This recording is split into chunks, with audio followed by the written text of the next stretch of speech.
All I knew about Islam was that it was a religion that was spread by the sword, that it treated women like second-class citizens. The first time I ever saw Islam was the Suez Crisis, when I saw everybody praying to the sun at the end of the evening. How much do most people in Britain know about Islam? Although there are 1.6 million British Muslims, outside the curry house, the cab rank and the corner shop, Islam used to be barely visible. If you was to ask me what a Muslim was, I wouldn't have a clue. I'd have said, oh, an Asian guy. It seemed more like a country rather than a way of life. September the 11th changed all that. Many Muslims suddenly felt under scrutiny, tarred with the same broad brush of ignorance and fear. Hardly the easiest climate for a non-Muslim to embrace the faith, and yet a steady stream of people has been doing just that. This film's about 4 of them. One day, I just woke up and said, oh, what happens if God stops calling me? And then I die with nothing in my heart. I didn't want to be a Muslim, it came to me. It's the greatest gift anybody's ever given me. I haven't told my family yet that I'm wearing the full veil, because I know it will upset them. My mother's reaction was to start to go to church. So I said, that's fantastic. Already Islam is having a positive effect on our lives. Islam was a distant religion abroad, wasn't it, in the Middle East? But now it's here, isn't it? It's in our house now.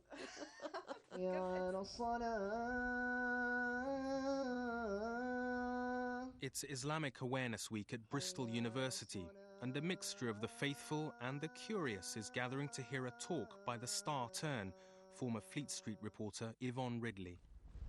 Brothers, sisters and friends, salam alaikum. 3 years ago, she would have struggled to find anything to say to a group like this. But then, as far as she's concerned, she was a very different person back then. The Yvonne Ridley before 9/11 has been compared to Patsy Stone out of Absolutely Fabulous. I've been married 3 times. I've got an 11-year-old daughter.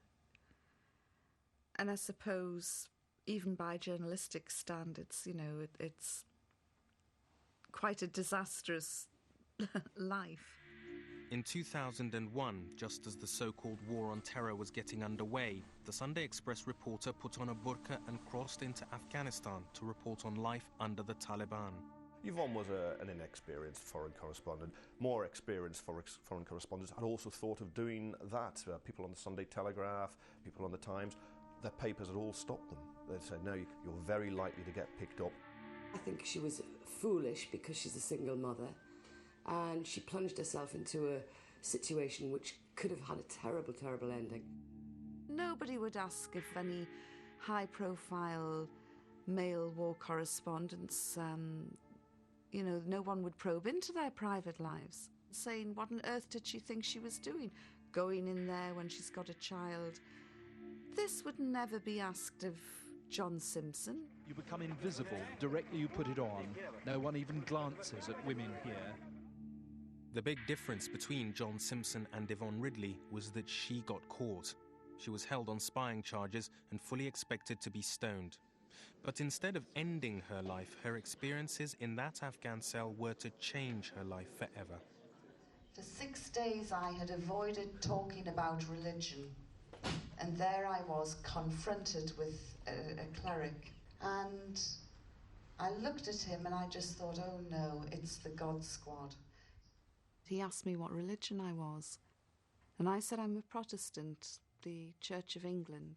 And he smiled and he said, and what do you think about Islam? Oh, I said, it's wonderful. I said, it's absolutely amazing. And he smiled again and he said, so, you would like to convert? And I thought, if I say yes, he will accuse me of being a very fickle, insincere woman. If I say no, he will accuse me of insulting Islam. Either way, I'll be hauled off and stoned.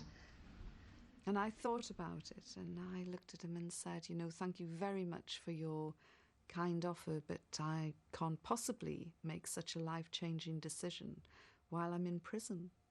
However, if you let me go, I will read the Quran and I will study Islam when I return to London. You know, that is my promise. 4 days later, despite the fact that the coalition had started bombing Kabul, the Taliban took Yvonne to the Pakistan border and released her unharmed. I'm fine. I'm fine. It's good to be here. Thank you. After all the fuss died down, I started reflecting on the visit that I'd had from the cleric. And I thought, well, they've kept their word and now I should keep mine. And I started to read the Quran. And I went through all the women's issues because I had to find out what is in this book that promotes the subjugation and oppression of women.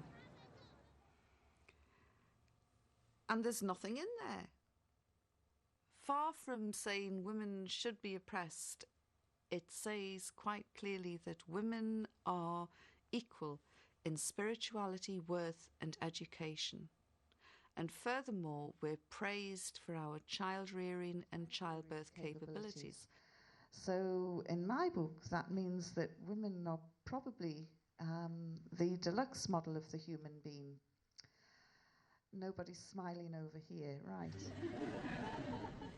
I then looked at property and inheritance laws, things that have just come into the gift of Western women in the last 100 years. And, you know, it's all there. It's like a Magna Carta for women. I wanted to go running back to Afghanistan and say to my captors, hey guys, what have you been reading? You know, because did you know? And I remember complaining about it once, and this Muslim woman said, Yvonne, Islam is perfect. Unfortunately, the people who practice it aren't. And I thought, yes, she's right. Anyway, I'm very, very happy to tell you that I did take my Shahada on June the 30th last year. And I have now joined what I consider to be the biggest family in the world. Just makes me so proud to stand before you today and say I am a Muslim. Thank you.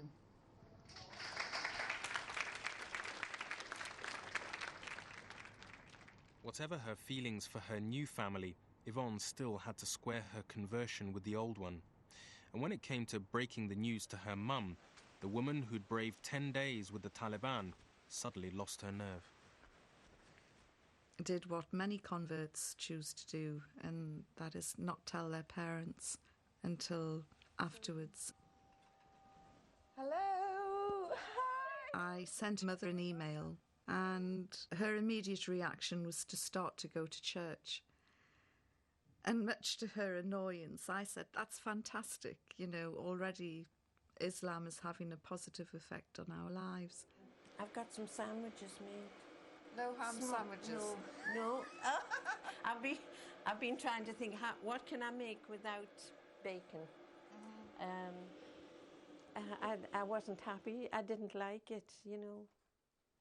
But do you not think it's because you've got some sort of irrational prejudices against Islam, because basically you don't really understand it? Well, no, I think it's just the culture, and maybe if you'd been born over there it might be different. But to change... But over where? In the because middle of the stream. Islam, you know, transcends nationalities, borders, countries, cultures. It transcends everything. And here we go. Here we go. You see, I'm being educated now. Well, it's just so frustrating, yeah. because I know that you are a spiritual person, and I just think you could be so much happier. Well, I wouldn't, because I wouldn't understand it like you do, you see. Islam has helped me rethink all my relationships, especially with my daughter. My baby, look, you! I look back and see a bit of a lost soul, a pleasure-seeking person that never quite found it. But I really feel as though I know where I'm going now. thing I'm pleased about is that she stopped drinking. And if Islam have done that for her, well, it can't be too bad. A water, please. Oh my God! With no ice. Yes. Although Yvonne Ridley was willing to put on a veil as an undercover journalist, as a practicing Muslim, she's so far stopped short of doing so. She firmly accepts the faith in her heart, but practicing it with her head may take a little longer.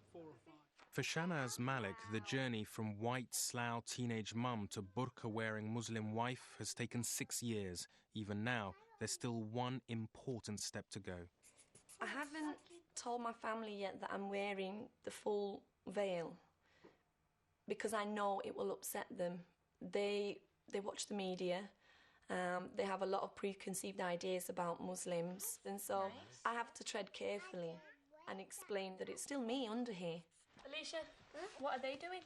Reading a mass. Reading a mass. What's the old man doing? It shouldn't matter what I wear on the outside.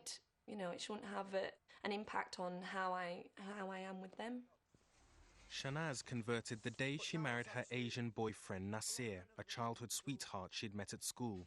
At that stage, he was Muslim in little more than name. But as with a lot of new Muslims, Shanaz's conversion made him re-evaluate his own faith, or lack of it. How's it going now? My partner wasn't religious at all. He thought that he'd been brought up as a Muslim, and now he's realising that he was brought up as a Pakistani. And he's now learning the true Islam without all the cultural things included. And so it's kind of brought him on that path as well to find out the true Islam. She's changed me, changed my life around. She has. I've no choice. No choice. From a normal Western boy to a newborn Muslim, I'd say. And it's all down to my wife. Having found his faith, Naz decided at the end of last year to make an Umrah pilgrimage to Mecca. But when he came back in January, he found that Shanaz had been on a spiritual journey of her own. The more and more I had learned about Islam, I realised that I really should be wearing the veil. So I took the chance when my husband went to Umrah to put the veil on, because when he came back, he had that Islamic knowledge and he knew that it was the right thing to do, and it's still here. So I really enjoy, I love wearing it. I know that I'm doing the right thing, and it's a progression in my faith, and it did feel wonderful being able to walk out and know that I've got that little bit closer to being the person that I want to be. It was a shock. It was. Ninjas, we call them. But it's her own doing. It's what she feels comfortable in. And I don't mind. The Quran says that we should dress modestly, and it's in our benefit to cover our beauty from strangers. I can wear what I want, you know, in the privacy of my own home. I can dress as I please. It's when I'm in front of men that are not my blood relatives and strangers outside. And amongst the sisters, when you're wearing the burqa, nobody can judge you. You are all equal. No one can judge you on the hair you have, the clothes you wear.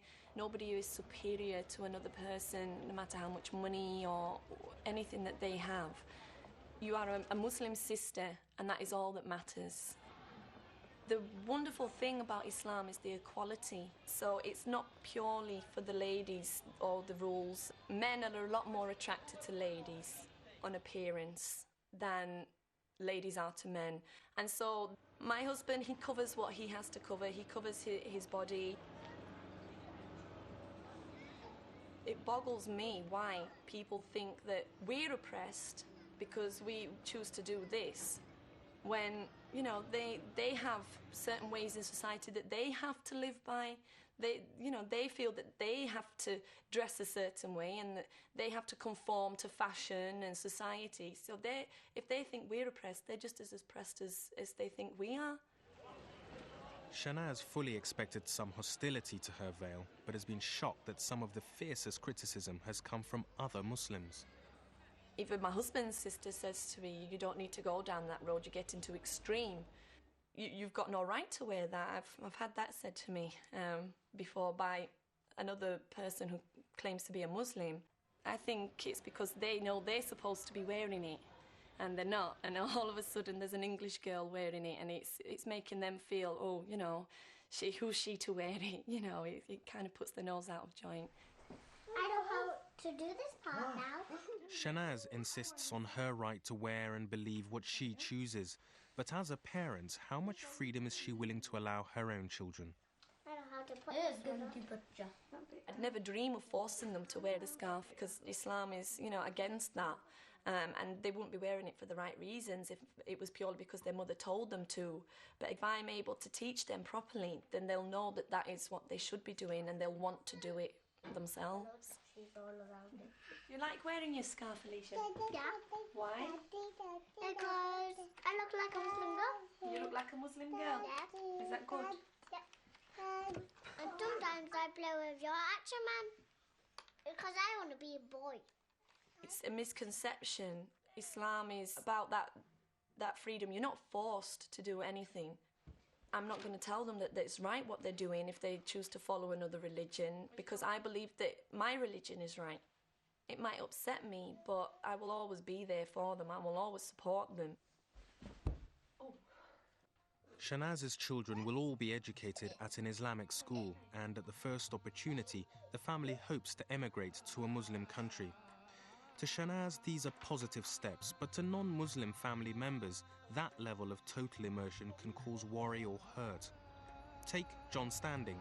He now has a new name, Jamaluddin, but to his family he'll always be just John. They can't understand why, in converting, John feels he has to give up so much of what mattered to him in his old life. But he prefers to focus on the profit, not the loss. Didn't want to be a Muslim, it came to me. And I'm so glad it did. It's the greatest gift anybody's ever given me. It was a strange way of converting, really. I mean, I met my wife, Nasira. I didn't like the idea of her being a Muslim. All I knew about Islam was that it was a religion that was spread by the sword. That it was a religion created by man for man. That it treated women like second-class citizens. So I had all these misconceptions about Islam. When John first started going out with Nasira, he was very much in love with her. Well, they was with each other. I didn't think for a minute it would lead to him converting. I'd lived a life where I didn't believe in Allah, didn't believe in God, I didn't believe in a spirit. I was convinced, as I was brought up, that there is nothing after this life. Once you die, that is it. I tried to steer away from her, but she was very firm in her beliefs. And I felt that I had to understand why. And once I started to understand more about the religion, I started to read the Quran. And when it was reading the Quran, which would change my life more than anything. It's not something I would have encouraged him to do, but it's something he wants to do. And if this is giving him peace, then let him do it. I am concerned that anyone that turns to a religion so quickly and pursues it as vigorously as he has, are brainwashed. This is my opinion. I think they get brainwashed in a way. My father, all he knows about Islam is what he reads in the media. Pick up a newspaper, you don't hear a good story about a Muslim, you know, a Muslim's done this wonderful thing, or Muslims given to charity, or all you hear is this person strapped a load of Semtex to their body and blown themselves up. It's like saying that every single Irish person was in the IRA. It's not like that at all. Allahu Akbar. My son knows that should he be a part of harming anybody, I would disown him. And so would the rest of the family. They disown him completely. But I don't think there's a chance on this earth that my son could do anything like that. In fact, I'd stake my life on it. Allahu Akbar. Before his conversion, John dreamed of being a rock star, but not now. Inland Revenue, John speaking, how may I help? Okay. Despite studying music for 3 years, he got rid of all his instruments and recording equipment in case his music was out of tune with his religion. I loved writing music. I'll not deny that. But it's a big argument within Islam about whether music using stringed instruments is halal or haram, allowed or forbidden. So some people say it's haram. Some people it's definitely, it's all right, you can do it. So within Islam, if it's doubtful, you avoid it. I can't come to terms with the fact that somebody would spend 3 years devoting himself to music and all of a sudden that's gone by the wayside. And I think that's a total waste. I really do feel that it's stupid to pack it in. This is how strong he thinks about his religion. If his religion says that's what he has to do, then John will do it.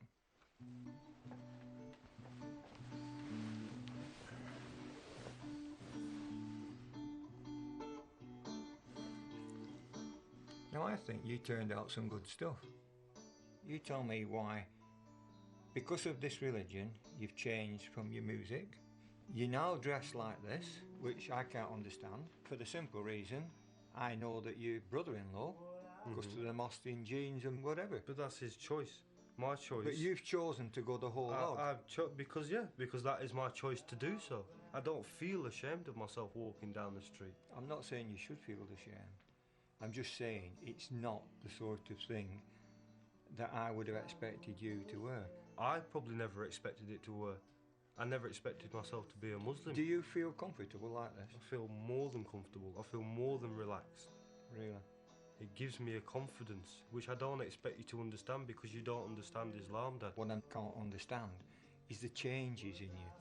But you don't think that they're positive changes, though? Oh, I think they're very good. What I don't like is hearing you talking about you'd like to go and live abroad. If I choose to go and live in a Muslim country where there is other Muslims, where I can bring up my child as a Muslim, John, away from the drink and the alcohol and the illicit sex. We've talked about this many John, times. By the time your child grows up, it will be a Muslim country.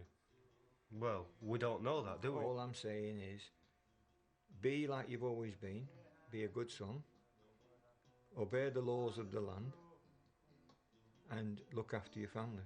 Well, and that's all I ask you to do. But that's what Islam teaches me to do anyway, Dad. Well, I and hope that's what you've taught me to do. Well, I hope you don't go to live abroad.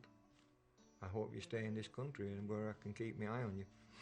Well, I hope you come and live abroad with me and I can keep my eye on you. Well, we'll agree to disagree, son.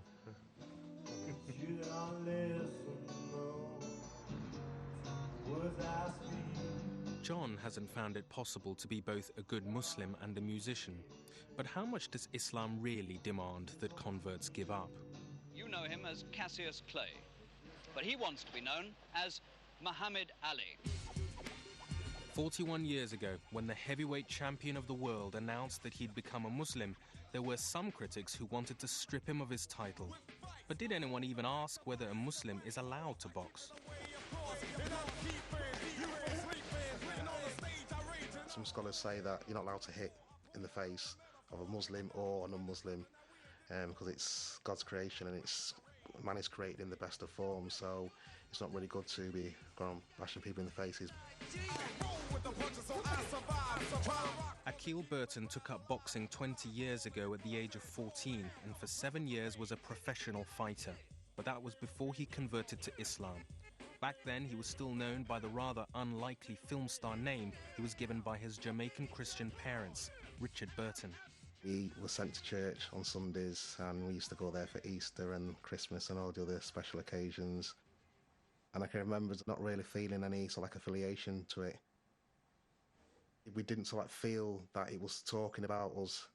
I mean, a lot of the time you go into churches and you'd see pictures of Jesus and Mary and all these disciples, and everyone was white, and you think, well, a bit of a swizz that. Some people say that the Bible condoned slavery. How can that be right? If God's going to send a religion, he's going to send something which is for everybody. If Akil saw Christianity as a white man's religion, then Islam seemed no less exclusive. Growing up in Manchester, the only Muslims he knew were Asians. If you was to ask me what a Muslim was, I wouldn't have a clue. I'd have said, oh, an Asian guy. It seemed more like a country rather than a way of life. And when another Jamaican brother embraced Islam, it was like, why? You know, you're not Asian. I was just intrigued. And like whenever I used to see him, we'd end up talking for like 2 hours. Every time I had a question for him, he had an answer. Whereas I suppose before in the Christian days, I'd sometimes ask questions and I wouldn't get an answer. So that interested me. And then through him, I began to read the Quran. The first thing that struck me is that it was very similar to the Bible. It talks about Moses, Abraham, Job. A lot of the verses in the Quran ask you to reflect on your own existence. Look at the tree, look at the birds, look at your own creation, how amazing your own body is. And that in itself is sufficient for you to say, well, I'm something special and something special has created me. The more I read it, the more clear it became that the Quran was the word of God, without doubt. And that this is what I had to follow. I knew that in my heart. So one day I just woke up and saying, oh, this is it. What happens if God stops calling me? Akil converted 2 years ago, but he'd been thinking about it for at least 6 years before that. He knew Islam was going to demand a change in his whole lifestyle. I was still fighting internally with myself to give up the things which I'd been used to. So giving up the going out, giving up the chasing the women, giving up the drinking, giving up the smoking, giving up the partying, giving up the what I'd call immoral lifestyle now. Okay, the women is probably the most difficult one. But when you convert to Islam, every sin that you've ever committed in life is forgiven. So do I want to start off by committing more sin? No. The view that people have of Muslims is the different dress and the different names and different this, different that. You don't have to make them changes. That's just me. It's a reminder for me to watch myself and to try and implement the good things in my life and to portray the true image of Islam. Akil had quit professional fighting before his conversion, but continued to train and was on the verge of a comeback when the death of another young boxer made him think again. I was very good friends with this guy who was in this gym, and he developed a brain tumour and over a year or so passed away, and I suppose that got me to think, well, about my own mortality, my own life. And in the Quran it tells you that you should reflect on death because it's going to happen to all of us, and when you reflect on death you're more likely to do better things in your life. We need more properties. All right, well, I'll have a chat with our lettings department. So instead of a comeback, Akil devotes his energies to helping young homeless people get off the ropes. But he still trains, and he finds the discipline of boxing goes hand in glove with his new religion. In boxing, you've got to submit yourself to a way of life. You're not going out, you're not going party, you're not drinking, you're not smoking.